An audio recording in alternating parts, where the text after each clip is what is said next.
କେଉଁଝରରେ ପର୍ଯ୍ୟଟନ ଋତୁ ଲାଗି ଭିଡ଼ ଆରମ୍ଭ ହେଲାଣି। ପର୍ଯ୍ୟଟକମାନେ ବୁଲିବା ସହ ଭୋଜି ଭାତ କରିବେ, ତେଣୁ ବ୍ୟାପକ ପଲିଥିନ୍ ବ୍ୟବହାର ନିଶ୍ଚିତ ହେବ।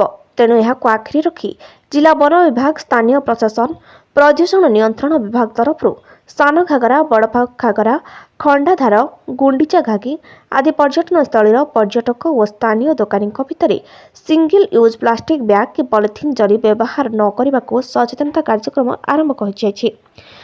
କର୍ମଚାରୀ ଓ ସ୍ୱେଚ୍ଛାସେବୀମାନେ ସ୍ଥାନୀୟ ପ୍ରତିନିଧିଙ୍କ ସାମିଲ କରି ଡାକବାଜି ଯନ୍ତ୍ର ଦ୍ୱାରା ପଲିଥିନ୍ ବ୍ୟବହାର ବିରୁଦ୍ଧରେ ପ୍ରଚାର କରୁଛନ୍ତି। ରାଜ୍ୟ ମୁଖ୍ୟ ଶାସନ ସଚିବଙ୍କ କଡ଼ା ନିର୍ଦ୍ଦେଶ ଥିଲା ଏଥର ପର୍ଯ୍ୟଟନସ୍ଥଳୀଗୁଡ଼ିକରେ ଶୂନ ପ୍ଲାଷ୍ଟିକ୍ ଜରି ବ୍ୟବହାର କରିବାକୁ। ସ୍ଥାନୀୟ ଲୋକେ ଓ ଦୋକାନୀମାନେ ଏହି କଥା ବୁଝି ବିକଳ୍ପ ବ୍ୟବସ୍ଥା କାଗଜ କନା ବ୍ୟାଗ୍ ଯୋଗାଇ ଦେବାକୁ କହିଛନ୍ତି। ବାସ୍ତବରେ ପର୍ଯ୍ୟଟନସ୍ଥଳୀମାନଙ୍କରେ ଜରି ବୋତଲ ପଡ଼ି ରହି ଅସ୍ୱାସ୍ଥ୍ୟକର ପରିବେଶ ସୃଷ୍ଟି କରୁଥିବା, ଜଳସ୍ରୋତ ପ୍ରବାହରେ ବାଧା ସୃଷ୍ଟି ହେଉଥିବା, ନିର୍ଦ୍ଦିଷ୍ଟ ସମୟ ସୀମା ପରେ ଆଉ ପ୍ଲାଷ୍ଟିକ୍ ବ୍ୟବହାର ହେବନି। ପର୍ଯ୍ୟଟକମାନେ ଏସ୍ଏଚ୍ଜି ଗ୍ରୁପ୍ ମହିଳାଙ୍କଠାରୁ ଖଲିପତ୍ର କିଣିବେ। ଡିସେମ୍ବର 22 ତାରିଖରେ ସଦର ରେଞ୍ଜର ନୟନକାନ୍ତ ସାହୁ ଏଥିଲାଗି ଏକ ମିଟିଂ କରିଥିଲେ।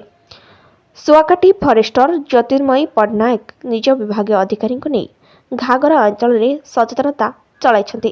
ଖଣ୍ଡାଧାର ଅଞ୍ଚଳରେ ସ୍ଥାନୀୟ କାଦକଳା ସରପଞ୍ଚ ଓ ସମିତି ସଦସ୍ୟଙ୍କୁ ନେଇ ସେଠାରେ ସଫେଇ କାର୍ଯ୍ୟକ୍ରମ ହୋଇଛି। ଏଣୁ ଆଶା ଅଛି ସେଥିରେ ପଲିଥିନ୍ ବ୍ୟବହାର ବିରୁଦ୍ଧରେ ସଚେତନତା କାମ ଦେବ, ପରିବେଶ ପ୍ରଦୂଷଣ ନିୟନ୍ତ୍ରିତ ହେବ।